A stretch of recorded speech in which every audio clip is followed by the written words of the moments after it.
All right, we are back on the record in case 15T1624. The attorneys and I have had a chance to review the jury instructions in chambers. Are there any objections to those instructions? No, Judge. All right, without objection, then that will be how I instruct the jury. If you'll bring the jurors in and if you'll put those in front of them.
And you may be seated.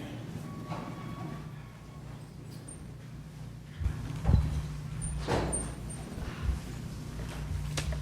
right, ladies and I think I've been saying gentlemen, but I guess it's just gentleman, the thorn amongst all the roses, right? All right, ladies and gentlemen of the jury, we've come to the portion of the trial where I instruct you as to the law of the case. These will be your jury instructions. If you'll pick those instructions up in front of you and read along with me, this will be the law of this case. Under the evidence presented to you, okay.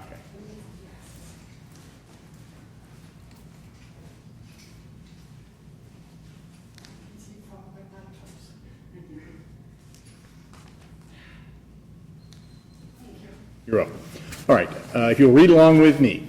Under the evidence presented to you in this case, you may find the defendant not guilty, or you may find him guilty of one of the following offenses, but not both. Number one, operating a motor vehicle with an alcohol concentration at 0.08 or greater, or operating a motor vehicle while under the influence of alcohol. Instruction number one, operating a motor vehicle with an alcohol concentration at 0.08 or greater. You will find the defendant, Joel Van Sloitman, guilty under this instruction if and only if you believe from the evidence beyond a reasonable doubt that in Hardin County on or about the 21st day of March 2015, and within 12 months of his arrest, he operated or was in physical control of a motor vehicle, and that while doing so had an alcohol concentration at 0.08 or greater, as measured by a scientifically reliable test of the defendant's breath, blood, taken within 2 hours of cessation of operation of physical control of the motor vehicle. Instruction number two, operating a motor vehicle while under the influence of alcohol.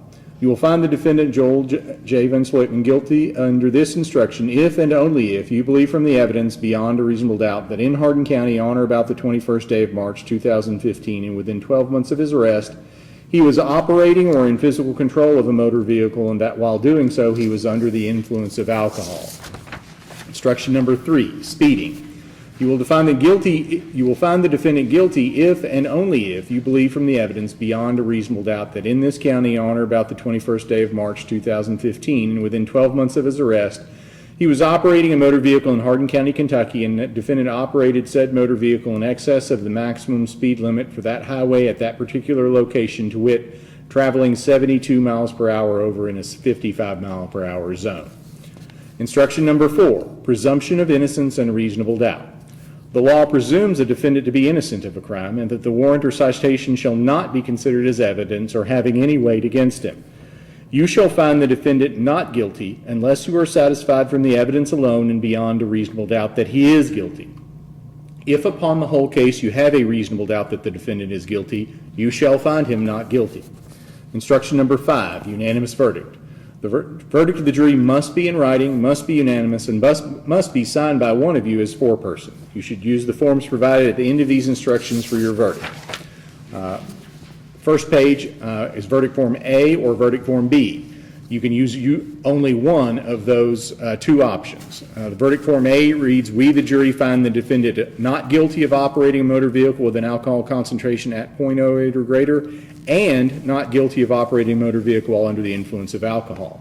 Or you can use verdict form B, and it reads, "We, the jury, find the defendant guilty of one of the following offenses," and you can only pick one of those offenses, and that is A, operating a motor vehicle with an alcohol concentration at .08 or greater, or operating a motor vehicle while under the influence. That says intoxicants, but it should say alcohol. I apologize. I'll change that on the original. Verdict form C reads, "We, the jury, find the defendant not guilty of the offense of speeding," or "We, the jury, find the defendant guilty of the offense of speeding." Mr. Forman, on behalf of the defense, you may close. Thank you, Judge.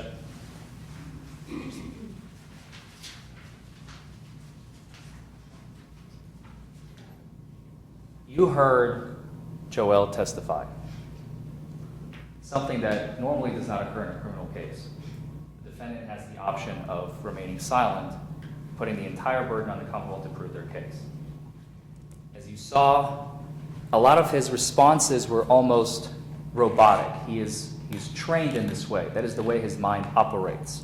He only answers the question that is being asked, and he does not proffer any additional information. He's very rigid in his, basically in his way of life. That is the way that he has always been because of the military, as he has testified. He got a designated driver because he knew he was going to be drinking. He was being a responsible young adult.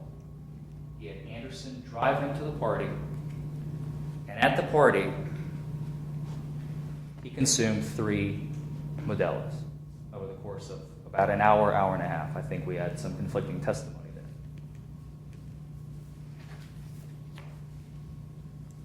Afterwards, Anderson drove him back, and he went to sleep. He woke up a few hours later, leaving his home roughly 4.5 to 5 hours after he has consumed his drinks. He drives to a friend's place, and he's stopped by an officer. Now, we as Americans are very proud of the fact that compliance, and even absolute compliance, is required. Compliance with rules, compliance with regulations, and that is required of everyone, everywhere. This is what separates our country from many other countries that do not have such rigid rules. What is most important, and I cannot emphasize this enough, is the devastating failure to follow such rules and regulations by members of the government, those who represent the authority that we are under. In this case, the police officer. The government expects us to be law-abiding citizens, and we have a right to expect the government to be law-abiding itself. In this case, Officer Bruce we have heard conflicting testimony from both the officer and Joel. But we have heard that the officer violated several rules and regulations, and he admitted to them. He did not ask if Joel regurgitated before the test. He asked him to do the test several times. And we have heard from Dean Sapp that the results could be elevated if a burp occurs. According to Joel, we have heard that the officer never physically demonstrated how to perform these field sobriety tests as he performed them today in the courtroom. Whether to believe him or not, I'll leave it up to you, because we have conflicting testimony. There is nothing I can do about that. But what we have is the officer fresh out of the academy, and I do not ask you to hold it against him. It is not his fault. But what was not his fault is now having a direct impact on Joel Van Slyten's life. Your decision is based on what he did that night. Now, how can a prosecutor who is acting under the color of the government punish Joel when the officer has done so many things wrong? Does the prosecution have a right to take away his right to a livelihood, his career, his ability to feed his family as a result of all the things that the officer did wrong?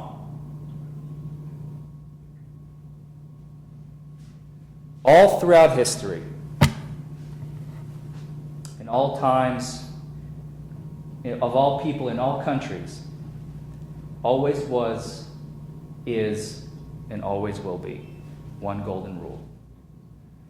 Those who violate the rules have no right to punish. I say it again. Those who violate the rules have no right to punish. And it is especially expected of government entities and individuals who represent the government.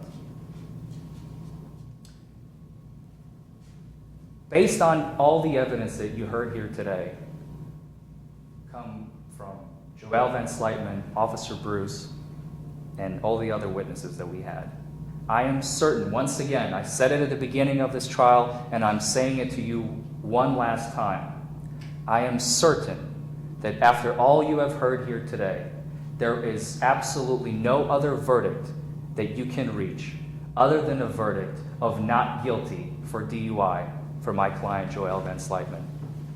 His life, his fate, and his future is in your hands. Thank you. Thank you, Mr. Forman.